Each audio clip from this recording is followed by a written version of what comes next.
Hey, ladies and gentlemen, this is Carmine Sabia for Explain America, and former President Donald Trump just got fantastic news about his case with Jack Smith.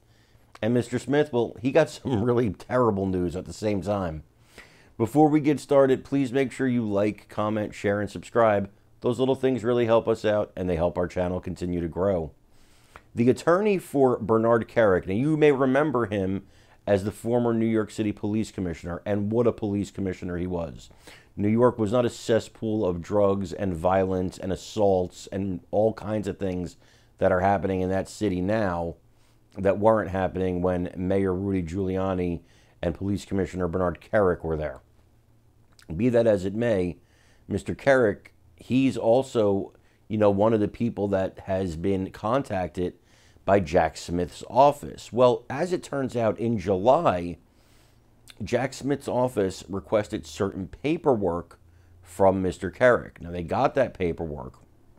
They went ahead and indicted President Trump anyway, because that was the end goal from the beginning, right?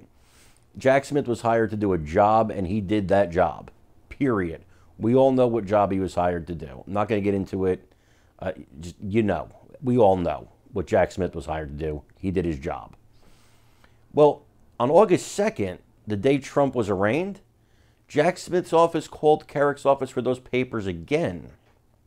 So apparently they didn't read them the first time, because if they had, the attorney for Mr. Kerik says, those papers are absolutely exculpatory. That is a direct quote. Absolutely exculpatory for President Trump. Totally clear as name.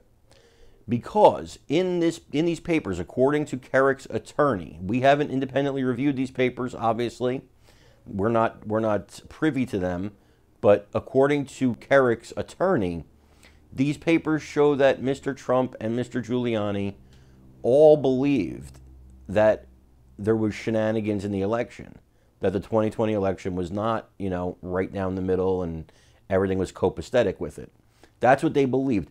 Whatever you believe, I believe, the other people believe is irrelevant to this. Because what Trump is being accused of is acting on the fact that he believed there was shenanigans with the election.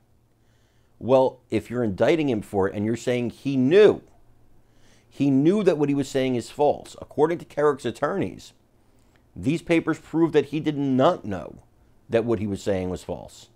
These papers show that he believed what he was saying was true. Again, whether it is true or not is completely irrelevant. This is a matter of, did Trump knowingly do things when he actually knew the election was fair and square? That's what this is all about. This is all about Jack Smith trying to get into Trump's head and know what he was thinking. Well, you kind of can't do that, Jack. But besides that, there seems to be a mountain of evidence, growing and growing, that Trump actually believed that there was an issue with the election, that he actually believed it in his heart and soul. So if that's the case, well, that's a big, huge hole in Jack Smith's case. It's a hole so big that it could sink the entire case, because the entire case is predicated on this. Without that, you don't really have anything. So Jack Smith, he's going to have a lot of explaining to do when he gets to court. I think he's not going to have it as easy as he thinks, especially, if there's anybody on that jury that doesn't just absolutely hate Trump, which, it's Washington, D.C., so that's iffy. But I imagine, look, defense attorneys have a say in the jury selection process as well. So hopefully it's a fair jury. And if it is, Smith's in a lot of trouble. Folks, let me know what you think on this story in the comments. Also, please like, share, and subscribe, because, again, it really helps us out. I'm Carmine Sabia. This is Explain America.